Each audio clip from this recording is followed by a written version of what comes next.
4 సంవత్సరాల నుంచి దేశంలో ఎక్కడా కూడా కని విని ఎరగని విధంగా పెట్రోల్ డీజిల్ రేటు ఎక్కడ ఉంది అని అంటే అది ఒక్క మన రాష్ట్రంలోనే ఉంది అని చెప్పడానికి ఇదే చంద్రబాబు నాయుడు గారి పాలన నిదర్శనం కాదా అని అడుగుతా ఉన్నా. ఇవాళ ఈ చంద్రబాబు నాయుడు గారి పాలనలో ఇవాళ మీరు రేషన్ షాపుకు పోతే బియ్యం డబ్బా ఎవరు దొరుకుతా ఉందా అని అడుగుతా ఉన్నాను మిమ్మల్ని అందరినీ కూడా. 4 సంవత్సరాల ఈ చంద్రబాబు నాయుడు గారి పాలనలో ఇవాళ కరెంటు బిల్లులు షాక్ కొడతా ఉన్నాయి. కరెంటు బిల్లులు తగ్గిస్తాము అని చెప్పిన ఇదే పెద్ద మనిషి అధికారంలోకి వచ్చిన తర్వాత 3 సార్లు కరెంటు బిల్లులు పెట్టించి కరెంటు బిల్లులు పెంచి ఇవాళ మనకు షాక్ కొట్టిస్తా ఉన్నాడు. ఇవాళ ఆర్టీసీ బస్సు ఎక్కాలంటే వాళ్ళ ప్రజలు భయపడే పరిస్థితిలోకి ఇవాళ ఆర్టీసీ వ్యవస్థను తీసుకొని పోయాడు ఇదే చంద్రబాబు నాయుడు గారు. ఇవి 2019 ఎన్నికలకు ముందు అప్పటి ప్రభుత్వంపై ప్రతిపక్ష నేత హోదాలో జగన్ చేసిన విమర్శలు. కానీ జగన్ అధికారంలోకి వచ్చిన 4 ఏళ్లలో అసలైన వీరబాదుడంటే ఏంటో జనానికి బాగా రుచి చూపించారు. పెట్రోల్, డీజిల్, ఆస్తి పన్ను, ఆర్టీసీ, కరెంటు ఛార్జీలు, ఇసుక ధరలు, వాహనాల పన్ను ఇలా దేన్నీ వదల్లేదు. ఇప్పటి వరకు పెంచిన పన్నుల్ని, ఛార్జీల్ని బట్టి లెక్క చూస్తే 2024 ఏప్రిల్లో ఎన్నికలు జరిగే వరకు ప్రజలపై పడే భారం 1,08,000 కోట్లకు చేరుతుందని అంచనా. వైకాపా అధికారంలోకి వచ్చాక విద్యుత్ ఛార్జీల పెంపు, ట్రూ-అప్, సర్దుబాటు ఛార్జీల పేరుతో భారీగా బాధేసింది. ఇప్పుడు స్మార్ట్ మీటర్ల ఖర్చు ప్రజల నెత్తిన రుద్దబోతోంది. ప్రభుత్వం ఇప్పటికే ప్రజలపై వేయబోతున్న భారం సుమారు 24,856 కోట్లని అంచనా. 2021 ఏప్రిల్ నుంచి ప్రతి నెల కనీస విద్యుత్ వినియోగ ఛార్జీల్ని వసూలు చేస్తున్న ప్రభుత్వం ఏటా 200 కోట్ల చొప్పున 600 కోట్లు వసూలు చేయనుంది. 2022 ఏప్రిల్లో విద్యుత్ ఛార్జీలు పెంచి ఏటా 1,400 కోట్ల అదనపు భారం మోపింది. దీనివల్ల ఈ ప్రభుత్వ హయాంలో ప్రజలపై పడే అదనపు భారం 2,800 కోట్లు. 2014-15 నుంచి 2018-19 మధ్యకాలంలో వినియోగించుకుంటున్న విద్యుత్కి 3 డిస్కంల పరిధిలో ట్రూ-అప్ ఛార్జీల పేరుతో 2,910 కోట్ల 10 లక్షల వసూలు చేస్తోంది.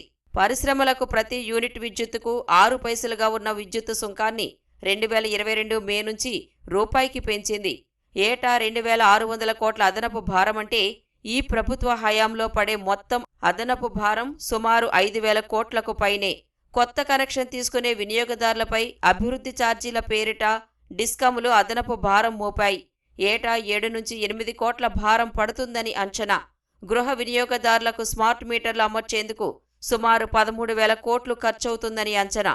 అందులో 6,000 కోట్లు కేంద్ర ప్రభుత్వం రాయితీగా ఇవ్వనుంది.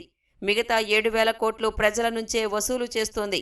2021-22 ఆర్థిక సంవత్సరానికి సంబంధించి ఈ ఏడాది ఏప్రిల్ నుంచి 2024 మే వరకు ట్రూ-అప్ ఛార్జీల రూపంలో 3,082 కోట్ల 99 లక్షలు వసూలు చేస్తుంది. నెల రోజుల నుంచి ఖాళీగా ఉంది. 1 యూనిట్ మాత్రమే కాలింది. 1 యూనిట్ కి 339 రూపాయలు వేశారండి. లోగడ 1 మంత్ ఖాళీగా ఉన్నా గానీ మినిమం బిల్ 70 రూపాయలు వచ్చేది. దాన్ని బట్టి ఎన్ని రెట్లు పెరిగిందో మీరే ఆలోచించండి. ఇంకా దీంట్లో ఘోరమైన విషయం ఏంటంటే వీళ్ళు ప్రభుత్వంలో లేనప్పుడు కూడా తీసుకొచ్చి ఇక్కడ కలిపి వసూలు చేస్తా ఉన్నారు. 2014 నుంచి వసూలు చేస్తున్నారు.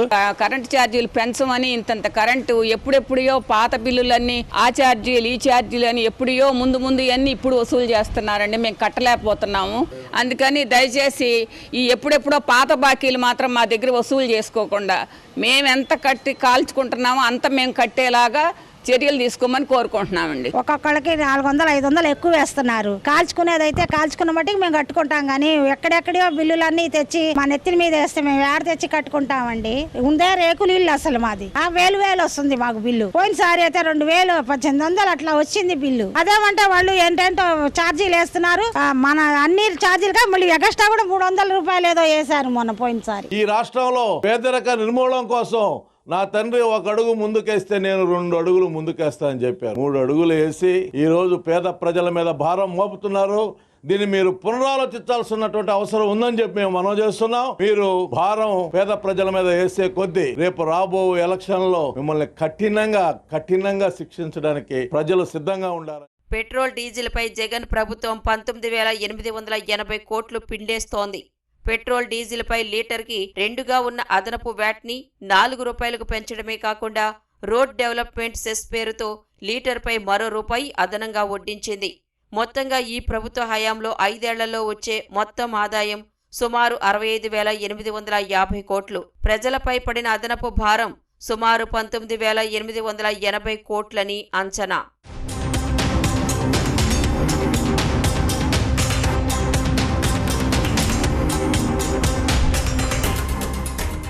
వైకాపా అధికారంలోకి వచ్చాక 2019 అక్టోబర్ 2020 మేలో మద్యం ధరలు పెంచింది. దీంతో ఈ ప్రభుత్వ హయాంలో మద్యం ప్రియులపై సుమారు 34,000 కోట్ల భారం పడుతోంది.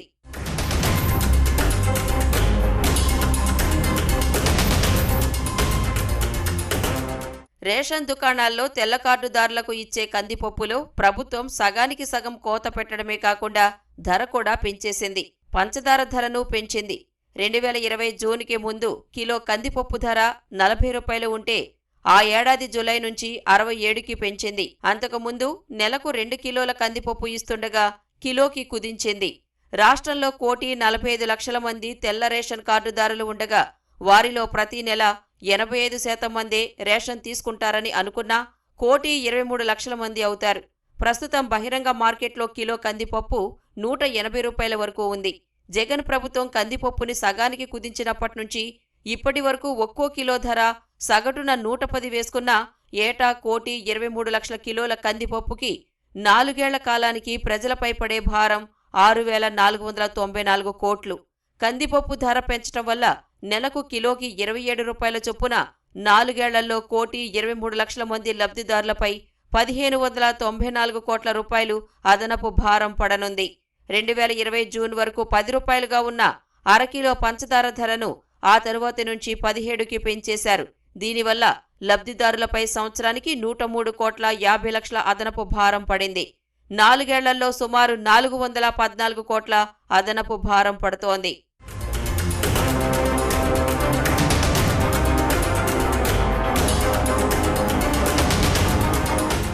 జగన్ ప్రభుత్వం ఆస్తి పన్నును అడ్డగోలుగా పెంచేసి ప్రజల నడ్డి విరిచింది. అద్దె ఆధారిత పన్ను విధానాన్ని రద్దు చేసి ఆస్తి మూలధన విలువను బట్టి పన్ను వేసే విధానం అమల్లోకి తెచ్చింది. మూలధన విలువ ప్రకారం పన్ను మదింపు చేసి దాన్ని చేరుకునేంత వరకు ఏటా 15% చొప్పున పెంచుతూ వెళుతోంది. 2021-22 ఆర్థిక సంవత్సరం నుంచి అమల్లోకి వచ్చిన కొత్త విధానంతో 2024-25కి సంబంధించిన ఆస్తి పన్ను డిమాండ్తో కలిపి పట్టణ ప్రజలపై ఆస్తి పన్ను వాటా సుమారు 950 కోట్ల రూపాయలు పడనుంది.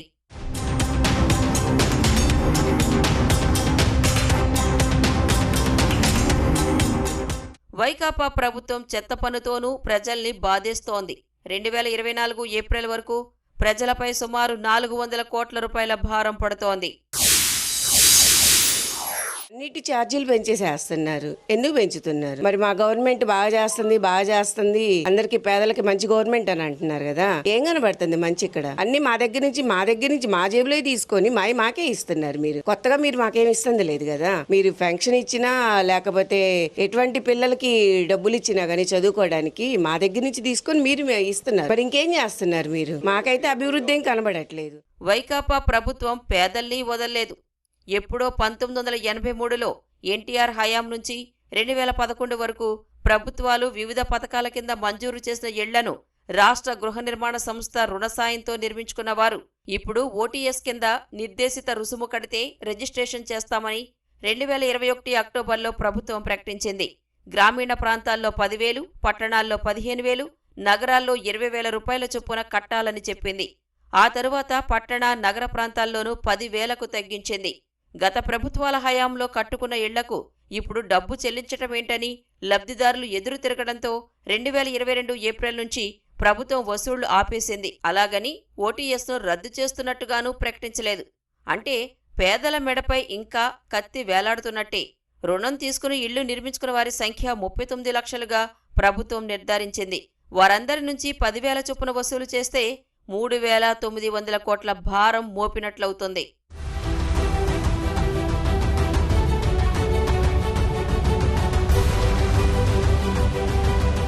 కొత్త వాహనం కొనాలంటేనే గుండె గుబేల్మనేలా జీవిత పన్నుని ప్రభుత్వం ఎడాపెడా పెంచేసింది. పెంచిన లైఫ్ ట్యాక్స్ను 2021 నవంబర్ నుంచి అమల్లోకి తెచ్చింది. జీవిత పన్ను, హరిత పన్ను పెంపు వల్ల ప్రజలపై ఏటా 409 కోట్ల భారం పడుతోంది. 2021 నవంబర్ నుంచి 2024 ఏప్రిల్ వరకు లెక్కిస్తే సుమారు 2.5 ఏళ్ల కాలంలో ప్రజలపై 1,022 కోట్ల రూపాయల అదనపు భారం పడుతోంది. సామాన్యులు ఎక్కువగా ఆధారపడే ఆర్టీసీ బస్సుల్లో ఛార్జీల్ని జగన్ ప్రభుత్వం ఇష్టానుసారం పెంచేసింది. 2019 డిసెంబర్, 2022 ఏప్రిల్, జులై మాసాల్లో ఆర్టీసీ ఛార్జీలు పెంచి ప్రజలపై విపరీతమైన భారం మోపింది. 2019 డిసెంబర్ నుంచి 3 దఫాలుగా పెంచిన ఛార్జీల వల్ల ప్రజలపై 2024 ఏప్రిల్ వరకు సుమారు 5,243 కోట్ల అదనపు భారం మోపుతోంది.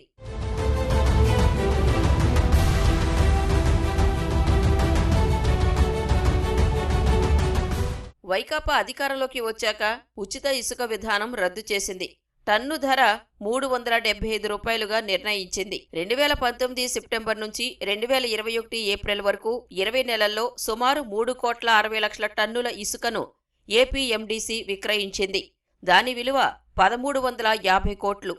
2021 మే నుంచి ఇసుక తవ్వకాలు, విక్రయాల్ని జేపీ పవర్ వెంచర్స్ అనే సంస్థకు ప్రభుత్వం అప్పగించింది. టన్ను ఇసుక ధరను 475 రూపాయలుగా నిర్ణయించింది. ఆ సంస్థ ఏటా 2 కోట్ల టన్నుల ఇసుక విక్రయిస్తుందని గనుల శాఖ అంచనా. ఆ లెక్కన 2021 మే నుంచి 2024 మే వరకు సుమారు 6 కోట్ల టన్నుల ఇసుక విక్రయిస్తోంది. దాని విలువ 2,850 కోట్లు. ఉచిత ఇసుక విధానం రద్దు చేయటం వల్ల ప్రజలపై సుమారు 4,200 కోట్ల రూపాయల భారం పడుతోంది.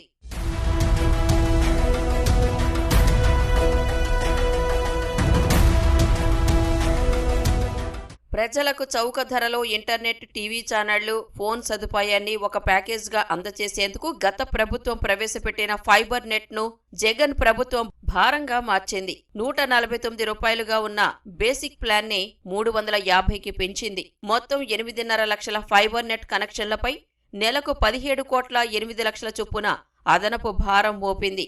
5 ఏళ్లలో ప్రజలపై సుమారు 85 కోట్ల రూపాయల భారం పడుతోంది. మీ సేవా కేంద్రాల ద్వారా అందించే సేవలకు వసూలు చేసే సర్వీసు ఛార్జీల్ని వైకాపా ప్రభుత్వం 2022 ఏప్రిల్ 11వ తేదీ నుంచి 5 రూపాయల చొప్పున పెంచింది. దీనివల్ల ప్రజలపై ఏడాదికి సుమారు 60 కోట్ల చొప్పున 2 ఏళ్లలో సుమారు 120 కోట్ల భారం పడుతోంది. వైకాపా అధికారంలోకి వచ్చాక 2020లో భూముల మార్కెట్ విలువల్ని సవరించింది. కొత్త జిల్లాలు ఏర్పడటానికి ముందే గుంటూరు, బాపట్ల, నరసరావుపేటల్లో మార్కెట్ విలువలు పెంచారు. కొత్త జిల్లాలు ఏర్పడ్డాక ఆయా జిల్లా కేంద్రాలు, చుట్టుపక్కల ప్రాంతాల్లో మార్కెట్ విలువల్ని జాతీయ రహదారులు, దుకాణాలు, సమీపంలోని పరిశ్రమలు, ఇతర అంశాల ఆధారంగా సవరించారు. కొత్త జిల్లా కేంద్రాల్లో అక్కడి డిమాండ్ని బట్టి మార్కెట్ విలువల్ని 13 నుంచి 75% వరకు పెంచారు. 2022 జూన్ 1 నుంచి అన్ని రకాల నిర్మాణాల మార్కెట్ విలువల్ని ప్రభుత్వం పెంచింది. డెవలప్మెంట్ అగ్రిమెంట్ రిజిస్ట్రేషన్కి మార్కెట్ విలువలో 1% స్టాంప్ డ్యూటీగా చెల్లించే విధానాన్ని సవరించింది.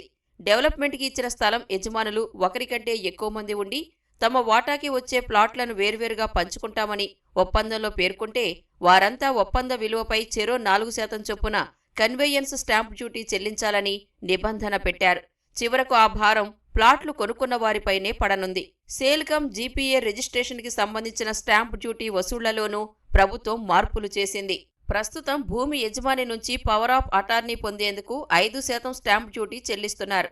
ఆ భూమిని పవర్ ఆఫ్ అటార్నీ పొందిన వ్యక్తే కొనుగోలు చేస్తున్నా లేకపోతే వేరే వారికి విక్రయించినా ఇది వరకు చెల్లించిన 5% స్టాంప్ డ్యూటీలో 4% మినహాయింపునిచ్చి రిజిస్ట్రేషన్ ఫీజులో మిగతా మొత్తాన్ని కట్టించుకునేవారు. ఇప్పుడు పవర్ ఆఫ్ అటార్నీ పొందిన వ్యక్తి ఆ భూమిని కొంటేనే 4% మినహాయింపునిస్తున్నారు. వేరే వారికి విక్రయిస్తే ఎలాంటి మినహాయింపులు లేవు. మార్కెట్ విలువల పెంపు వల్ల ఈ ప్రభుత్వ హయాంలో ప్రజలపై సుమారు 1000 కోట్ల వరకు భారం పడే అవకాశముంది. రిజిస్ట్రేషన్ల శాఖ 10 రకాల సేవలకు సంబంధించిన యూజర్ ఛార్జీల్ని అడ్డగోలుగా పెంచింది. ఎన్కంబరెన్స్ సర్టిఫికెట్ జారీ చేసేందుకు రుసుమును 10 రూపాయల నుంచి 100కి పెంచారు. 10 షీట్ల వరకు ఉండే డాక్యుమెంట్ల రిజిస్ట్రేషన్కు కేటగిరీని బట్టి ఇది వరకు 100, 200 వసూలు చేసేవారు. దాన్ని ఇప్పుడు 500 రూపాయలకు పెంచారు. ఇలా వివిధ రకాల యూజర్ ఛార్జీలు పెంచడం వల్ల ప్రతి డాక్యుమెంట్ రిజిస్ట్రేషన్ పైన సగటున 500 రూపాయల వరకు అదనపు భారం పడుతోంది. 2023లో సగటున నెలకు 2,17,441 డాక్యుమెంట్ల రిజిస్ట్రేషన్లు జరిగాయి. అంటే సంవత్సరానికి 130 కోట్లు భారం పడింది. ఇప్పటికే తీవ్ర కష్టనష్టాల్లో ఉన్న రైతులపై నీటి తీరువా బకాయిలు చెల్లించాలంటూ ఒత్తిడి చేస్తోంది. 2013-14 నుంచి రైతులు చెల్లించాల్సిన నీటి తీరువా బకాయిలు 650 కోట్ల వరకు ఉంటుందని అంచనా. అలాగే అభ్యంతరం లేని ప్రభుత్వ భూముల్లో ఇళ్లు కట్టుకుని ఎప్పటినుంచో నివాసం ఉంటున్న వారి పేరు మీద వాటిని క్రమబద్ధీకరించే పేరుతో ప్రభుత్వం వారిపై 500 కోట్ల భారం మోపింది. యుఎల్సి చట్టం కింద మిగులు భూముల్ని ఆక్రమించుకుని ఇళ్లు నిర్మించుకున్న వారి నుంచి క్రమబద్ధీకరణ రుసుము పేరుతో సుమారు 500 కోట్ల భారం మోపుతోంది. ఇక నాలా చట్టం కింద భూ వినియోగ మార్పిడిపై మరో 500 కోట్ల రూపాయల భారం వేస్తోంది. ప్రైవేటు కళాశాలల్లో పీజీ కోర్సులు చదివే విద్యార్థులకు వైకాపా అధికారంలోకి వచ్చాక 2020-21 నుంచి బోధనా రుసుములు చెల్లించటం నిలిపివేసింది. ఆ భారమంతా విద్యార్థుల తల్లిదండ్రులపై పడుతోంది. ఇలా వైకాపా ప్రభుత్వం 4 ఏళ్లలో సుమారు 1400 కోట్ల భారం మోపింది. ఇలా ఛార్జీల పెంపు, పన్నుల బాదుడు వల్ల వైకాపా హయాంలో ప్రజలపై మొత్తంగా 1,07,836 కోట్ల రూపాయల భారం పడింది.